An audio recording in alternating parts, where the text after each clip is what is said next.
بھائی دنیا میں یہ جو تمدن کی ترقی ہے، ایک کتابوں پہ کتابیں لکھی جا رہی ہیں، تہذیب کی ترقی، افکار کی ترقی، نظریات کی ترقی، علوم کی ترقی، ان میں ٹکراؤ ہے.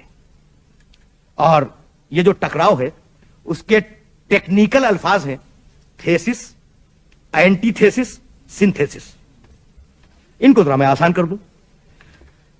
الف نے ایک نظریہ دیا، کسی بھی علم میں جناب الف نے ایک نظریہ دیا، وہ نظریہ سامنے آیا، مقبول رہا. بے نے اٹھ کر کچھ دنوں کے بعد اس نظریے کو توڑ دیا، اور ان دونوں میں الف اور بے کے نظریات میں تصادم ہو گیا، ٹکراؤ ہو گیا. جب ٹکراؤ ہوا تو کچھ دن تک تو تصادم ہوتا رہا. پہلے نظریے کی کچھ باتیں متروک ہو گئیں، دوسرا نظریہ جو ٹکرانے کے لیے آیا تھا اس کی بھی کچھ باتیں متروک ہو گئیں، اور پھر تیسرے نظریے نے جنم لیا.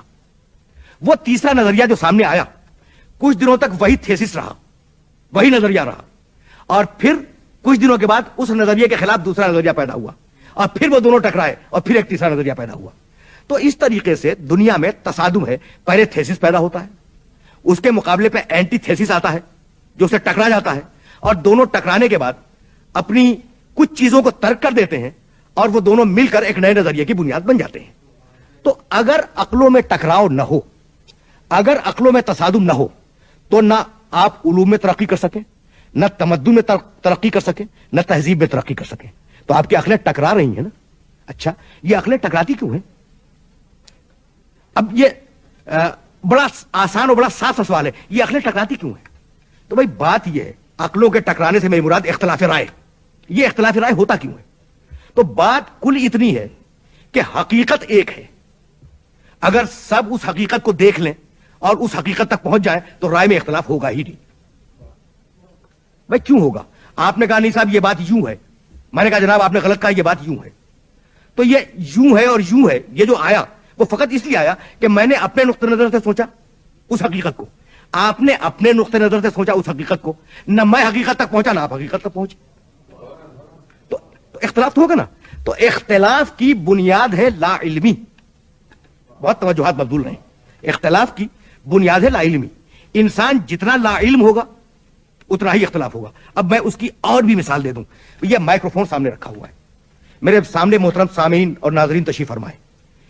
اگر میں یہ کہوں کہ یہ مائکروفون نہیں ہے، یہ ٹوپی ہے، تو آپ مانیں گے؟ نہیں. اس لیے کہ سب کے سامنے، سب کی نگاہوں کے سامنے اس کی حقیقت موجود ہے. تو اتحاد ہو گیا یا نہیں رائے میں کہ یہ مائکروفون ہی ہے؟ لیکن اگر یہ سامنے موجود نہ ہو، ایک ان نون سی شے ہو، ایک مجہول سی شے ہو، تو آپ کہیں گے کہ یہ الف ہے، میں کہوں گا یہ بے ہے. تو ہمیشہ اتحاد اس منزل پہ ہوتا ہے جہاں انسان حقیقت تک پہنچ جائے، اور اختلاف وہاں ہوتا ہے رائے میں جہاں انسان حقیقت تک نہ پہنچے.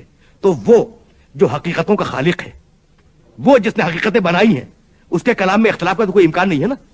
اسی لیے اس پروردگار نے ارشاد فرمایا کہ لو کان من عند غیر اللہ لوجدوا فیہ اختلافا کثیرا.